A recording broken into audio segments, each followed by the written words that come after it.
President Trump at the southern border in Calexico, California, meeting there with Border Patrol agents, border sheriffs, visiting the border wall and pledging hundreds more miles of wall to be built in the near future.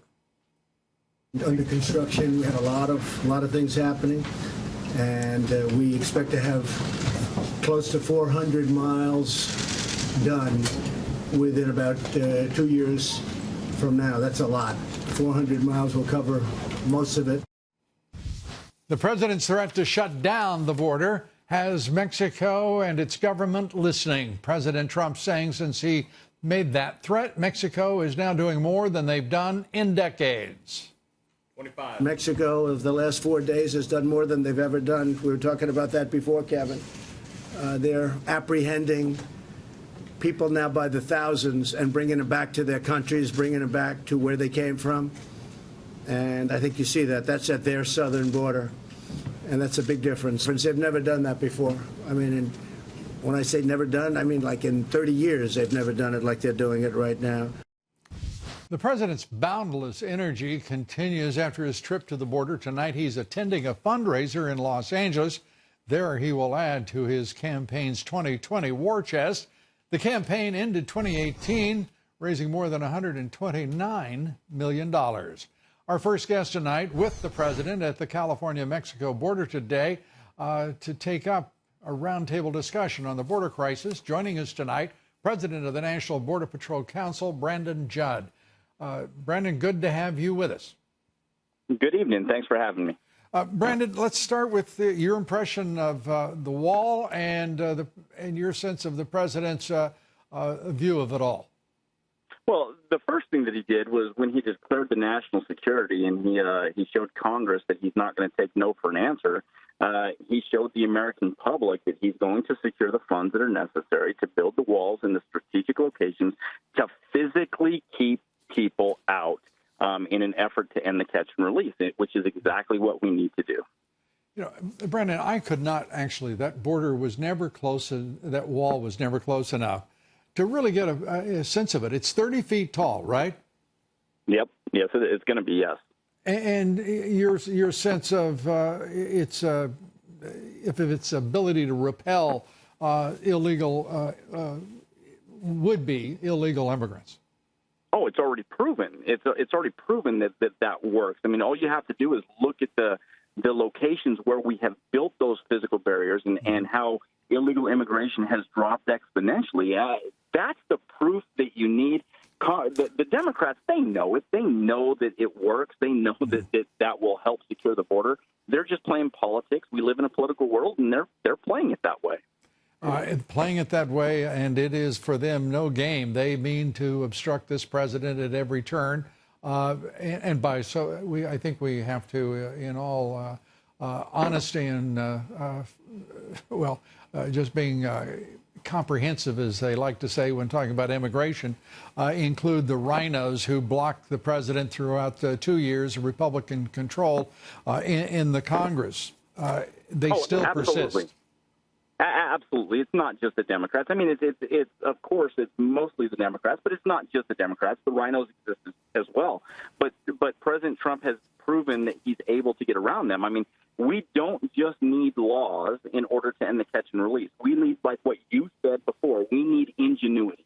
We need the right ideas. And frankly, I think the right ideas are coming because this administration has been overturning every single rock, looking at all of the laws, and digging for the responses that we need to end the catch and release program. And frankly, I think it's coming. Well, you've proposed that Border Patrol agents should be trained at the senior patrol agent level to be also asylum officers with limited authority to conduct credible fear interviews with with asylum seekers. Is it enough to cut down the, a 2 to 5 year backlog on illegal border crossers who are claiming asylum? Absolutely. If you look at the way the laws are structured, once that credible fear interview is done, if a person fails that credible fear interview, they must see an immigration judge within 10 days. That's the regulations that exist.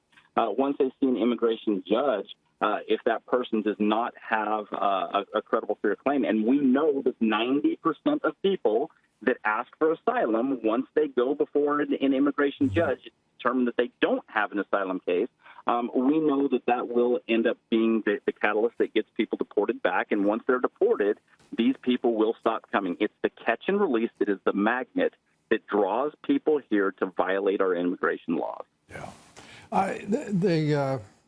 The magnitude of this problem is frankly unimaginable now. I mentioned the backlog of asylum seekers.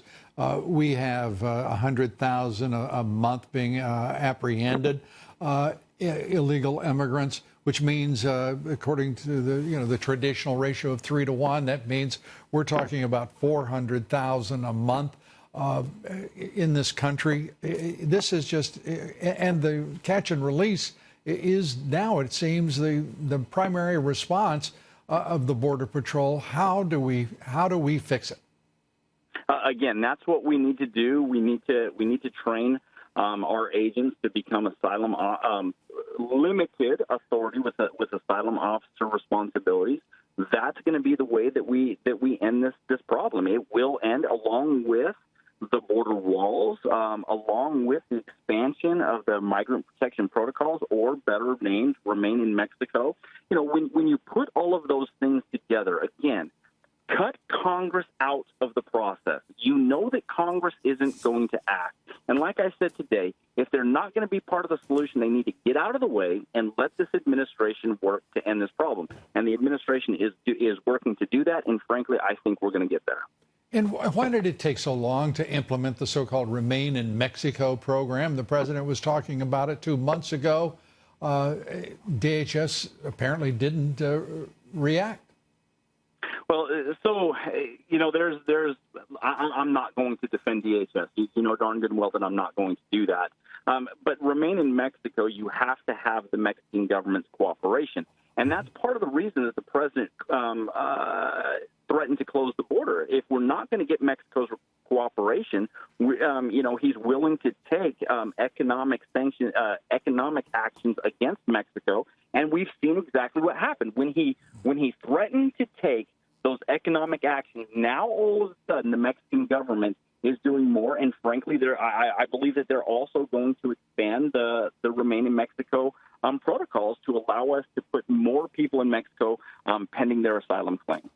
And the hundreds of thousands, if not millions, of illegal immigrants in this country, are they going to be allowed to remain in place, or are they going to be deported, do you think? So the first thing that we have to do is we have to address the current issue of those people that are coming up to our border. Once we get that under control, and we will get that under control, then you can start looking at the interior of the United States and going after that. The problem is if we go after the interior first, then you just continue to have more people coming in, and they just backfill those people that you go after. If you go after the border first, that's why the border is key.